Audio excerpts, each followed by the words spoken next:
E começando a revisão do capítulo 49 de Boruto, mas antes eu quero avisá-los que vejam a revisão toda, todo o resumo do capítulo, porque aqui eu faço vários comentários e observações sobre certos pontos do capítulo. As minhas considerações finais no final do vídeo são apenas opiniões pessoais e teorias, certo? Não pulem diretamente para o final do vídeo.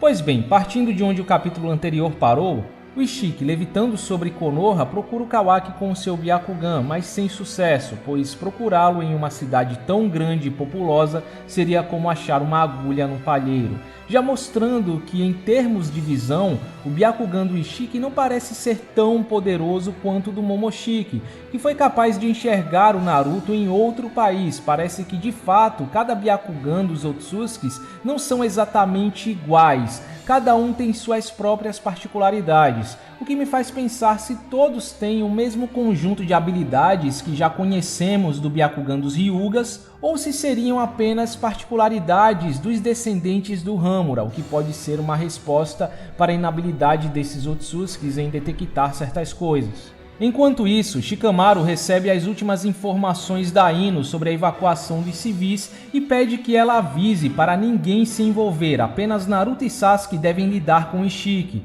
Uma decisão bem parecida com a que foi tomada durante o arco Pain, já que outras pessoas apenas seriam um fardo para eles. Eu entendo que muitos esperavam que os Konoha 11 enfrentassem o Ishiki antes de Naruto e Sasuke, mas convenhamos, eu não sei se eles seriam de grande ajuda contra um inimigo do calibre do Ishiki, que simplesmente coloca Naruto e Sasuke de joelhos. E logo em seguida o Naruto parte em direção ao Ishiki, mais uma vez tentando advertir o Boruto a não se envolver na luta. Mas enfim, voltando ao Ishiki, ele desce e pergunta de forma bem calma e educada aos ninjas mais próximos onde o Kawaki estava, evidenciando o que eu disse na revisão passada. O Ishiki sempre se mostrou alguém com um comportamento nobre e requintado. Ele não recorre à violência em um primeiro momento. Ele sempre tenta dialogar e achar soluções menos drásticas, partindo para a violência apenas quando necessário. Tanto que quando um dos ninjas tenta atacá-lo com shurikens, ele as manda de volta ferindo levemente outro ninja e mesmo ameaçando fazer o mesmo com civis, ele não chega a matar ninguém. E apesar da pressa em receber a resposta, manteve a compostura. Outro vilão qualquer teria uma abordagem completamente diferente, simplesmente arrancaria a resposta à força, matando brutalmente todos à sua volta ou quem ele considerasse inútil. Inclusive vemos Pain e Conan fazendo isso no arco Pain. Se bem que talvez ele não tivesse sido tão cordial se o ninja não tivesse respondido. Em paralelo, Shikamaru e Sai começam a tomar suas medidas para proteger o Kawaki e o Amado, que por ser um traidor também é um possível alvo. Eles pretendem levá-los até uma instalação subterrânea de operações secretas abandonada, que segundo Sai não está listada nos registros públicos e é desconhecida até mesmo por outros ninjas de Konoha. E mesmo quando o Amado avisa sobre o Byakugan do Ishiki, o Sai completa dizendo que a instalação é protegida contra esse tipo de habilidade. O Sai não diz com todas as letras, mas acredito que há grandes chances dessa instalação ser o local onde Anbu Raiz fazia suas reuniões, o que é muito interessante, pois sempre se teorizou que aquele local seria de alguma forma protegido contra dojutsus ou habilidades sensoriais, permitindo que o Danzou planejasse seus esquemas obscuros bem debaixo do nariz do Hiruzen, sem ser observado pela Anbu regular ou Hyugas desavisados. Eu até vi algumas pessoas questionando se não seria mais fácil jogar o Kawaki em outra dimensão e pronto, mas se formos parar para pensar, no caso do Sasuke e do Boruto, os únicos capazes de viajar entre as dimensões morrerem em batalha, quem iria tirar o Kawaki da outra dimensão? Diria que essa foi a melhor opção. O Kawaki está escondido em um lugar desconhecido pelo Ishiki por maioria de Konoha e protegido de suas habilidades, pois querendo ou não, o Ishiki é capaz de viajar entre dimensões do mesmo jeito e pode muito bem encontrar o Kawaki mesmo que através da tentativa e erro. Ele ainda tem alguns dias de vida sobrando para isso. Sem falar que no anime temos um precedente para a possibilidade de seguir portais abertos por outras pessoas, como visto no episódio 125, onde o Sasuke consegue encontrar Urashiki por ele estar mexendo no tempo e espaço. Agora só basta saber como o Ishiki vai encontrar essa instalação. Mas enfim, antes deles partirem levando o Boruto junto, o Sasuke pede para ter um minuto com o Boruto, ao mesmo tempo que Naruto e Ishiki finalmente batem de frente um com o outro. Em resumo, Sasuke admite que o Boruto estava certo em seu questionamento no capítulo passado. A realidade da situação é que seria difícil mesmo para ele e o Naruto juntos derrotarem o Ishiki por si mesmos, uma vez que não podiam nem mesmo fazer um único arranhão no Jigen, que como sabemos estava em um nível muito inferior ao Ishiki. O que para mim deixa cada vez mais evidente que o verdadeiro plano do Amado não depende puramente de Naruto e Sasuke para derrotar o Ishiki. Mas esse não é o maior ponto do diálogo entre eles. Em um determinado momento, Sasuke comenta sobre o que ouviu da Sarada com relação à transformação e o imenso poder que o Boruto mostrou na luta contra o Boro, fazendo o Boruto revelar sobre o pouco que ele lembra dessa experiência, onde ele mostra ter noção de que o seu corpo estava sendo controlado contra a sua vontade e do poder insano que tinha naquela forma, até se lamentando por não ser capaz de controlá-lo. E para completar, também fala de seus temores, já que, como observado pelo Sasuke, provavelmente a extração do Karma progrediu rapidamente, o que significa que o Boruto pode estar começando a não ser ele mesmo.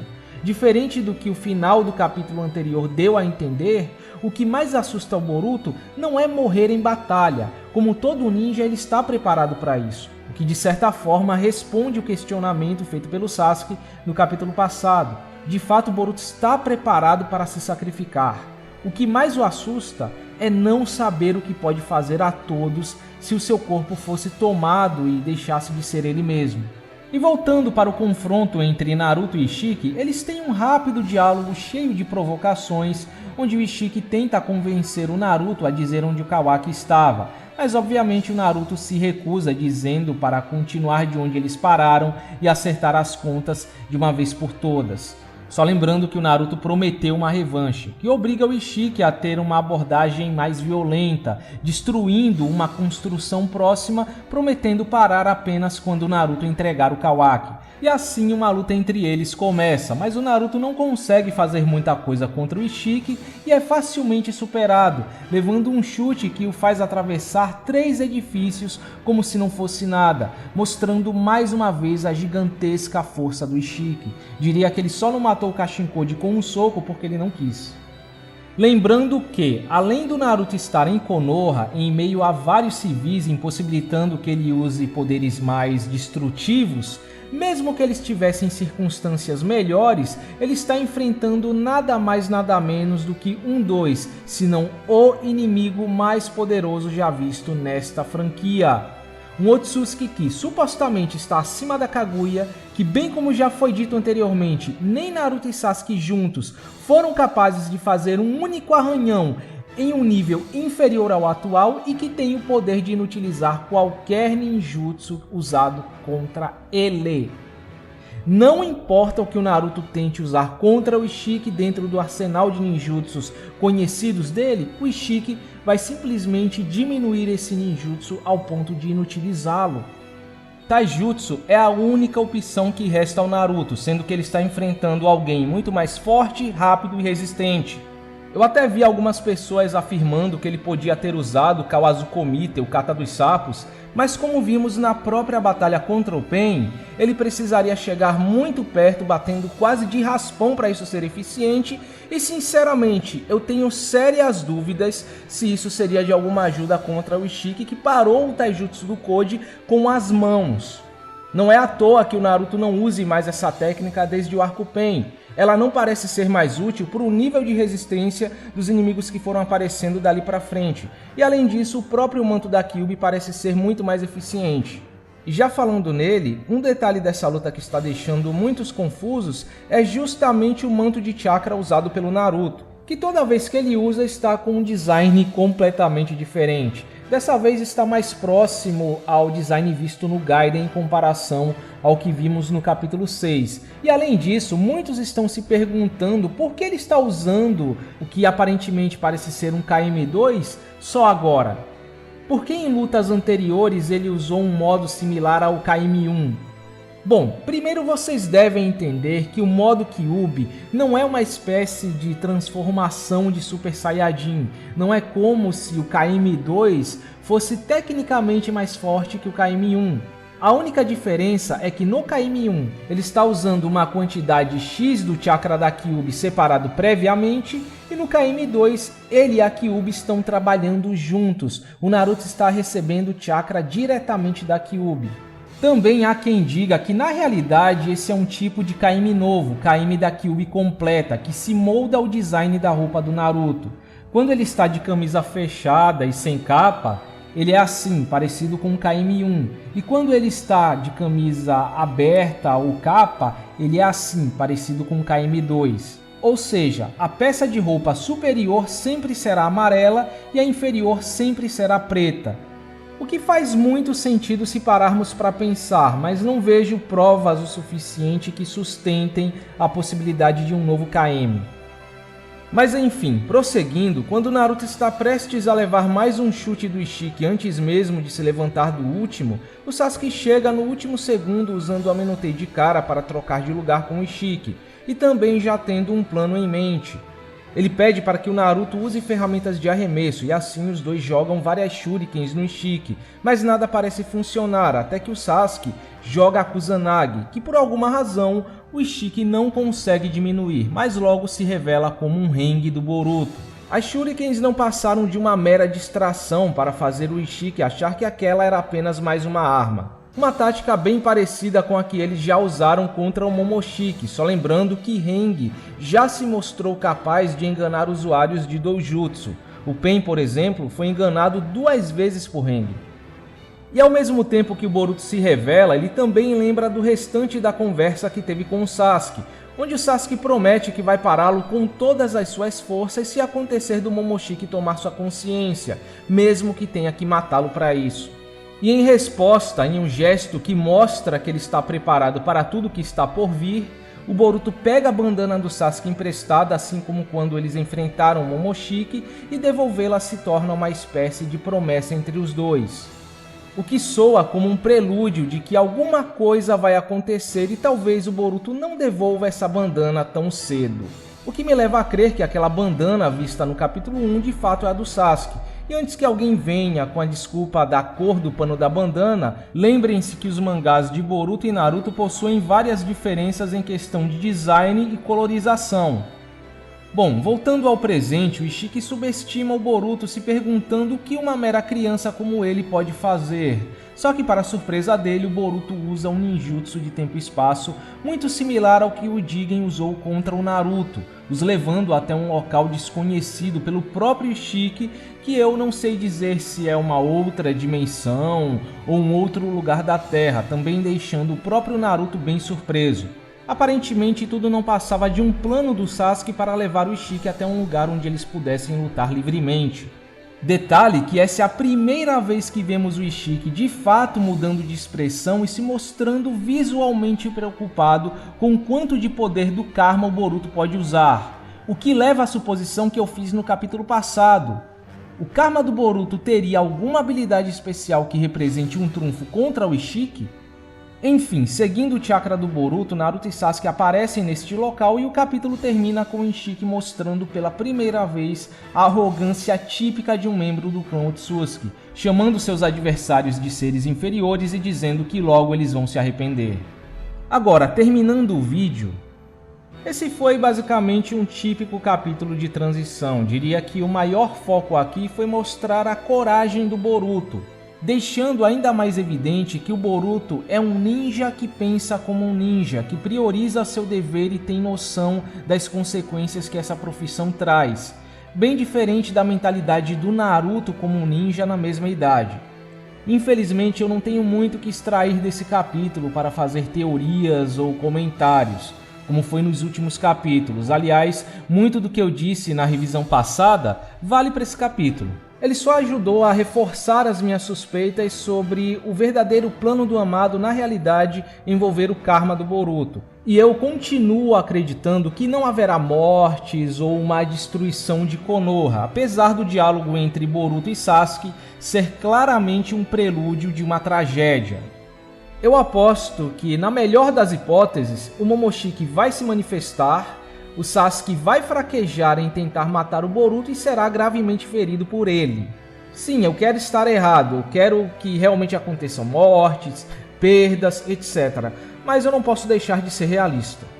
Além disso, tenho alguns comentários sobre certas questões e expectativas que eu prefiro deixar para os próximos capítulos, dependendo de como essa luta vai se desenrolar e se essa situação vai nos levar a um possível time skip. Mas eu gostaria de comentar sobre duas coisas.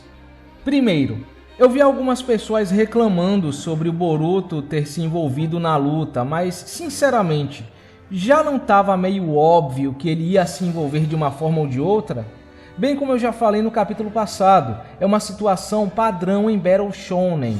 O enredo quase sempre irá levar a uma situação em que o protagonista estará envolvido. Não adianta ficar de chororô, inventando problemas onde não existe e taxando de forçado só porque as coisas não acontecem exatamente do jeito que vocês querem. Ainda mais se ele representar uma carta na manga contra o inimigo, o que parece ser o caso. As habilidades dele já se mostram úteis na estratégia contra o Ishiki, e certamente veremos outras habilidades sendo úteis. O Sasuke lutou contra o Momoshiki, ele sabe do que ele é capaz. O Boruto tem noção do poder insano que ele carrega, e o seu karma, junto ao uso de suas habilidades, está progredindo a cada momento, já que tecnicamente ele está se transformando no próprio Momoshiki. Mesmo que o Boruto só consiga usar uma fração desse poder e o Sasuke desconheça um possível trunfo que ele traz, as habilidades do Momoshiki podem ser de grande ajuda nessa luta. Por exemplo, eles podem fazer o Boruto absorver ninjutsus e devolvê-los de forma potencializada, talvez em um nível que nem mesmo o Ishiki consiga diminuir instantaneamente, ou mesmo usar o Momoshiki em si como uma vantagem. O diálogo entre Boruto e Sasuke realmente dá a entender que talvez o plano deles seja fazer com que o Momoshiki se manifeste e impedir que ele domine a consciência do Boruto. Razões mais do que cabíveis para o Sasuke levá-lo à luta. Ele foi incluído na luta contra o Momoshiki por muito menos. E segundo, o mimimi chororô dos fãs do Naruto dizendo que ele foi nerfado, que ele não usa a habilidade X ou Y por roteirismo e blá blá blá. Como se ele estivesse imutável desde o final da obra original, mesmo que o The Last e o Gaiden mostrem o contrário há mais de 4 anos, antes mesmo de Boruto começar. Esse é um dos assuntos que eu não quero me aprofundar nesse vídeo. Eu vou esperar o final da luta antes de qualquer coisa. Vai que o Naruto consegue tirar um power-up de algum lugar, se reconectar com o Rikudo Sennin e eu quebro a cara. Porém, não esqueçam que o mangá de Boruto só está sendo consistente com o que já foi estabelecido no Gaiden em 2015 e pelo próprio Masashi Kishimoto, onde descobrimos que as habilidades em combate do Naruto enfraqueceram, ele está enferrujado, e os doujutsus do Sasuke enfraquecem temporariamente, sofrendo um delay de ativação ao usar ninjutsu de tempo e espaço, explicando muito do desempenho em combate que vemos eles mostrando atualmente. Eu lembro que na luta contra a Delta reclamaram que o Naruto não foi rápido o suficiente para salvar a Himawari, mas é engraçado como ninguém lembra que no Gaiden o Naruto não foi rápido o suficiente para capturar um Shin. O Gaiden é basicamente o parâmetro para o nível atual de Naruto e Sasuke. Se o Naruto foi, entre muitas aspas, nerfado em algum momento dessa franquia, não foi nos últimos capítulos, não foi em Boruto, foi no final da obra original. Diria que agora só falta um contexto para eles terem perdido todo aquele nível de poder visto no final da guerra, explicando por que o Naruto já não é mais capaz de entrar naquele modo de chakra ou usar as Gododamas, se na realidade tudo aquilo foi apenas um up temporário que acabou no momento em que o chakra dado pelo Rikudo Sennin foi esgotado e por aí vai. algo que eu espero ser esclarecido ainda durante essa luta. Um comentário já bastaria. Inclusive, eu tenho um vídeo de teorias onde eu mostro ponto por ponto, com páginas do mangá, com argumentos sólidos e tudo mais, que existem fortes indícios de que Naruto e Sasuke foram bufados pelo chakra do Rikudo Sennin da mesma forma que o Kakashi ao receber chakra do Obito. Mas enfim, meus amigos, é isso. Espero que vocês tenham gostado da revisão e nos vemos no próximo vídeo.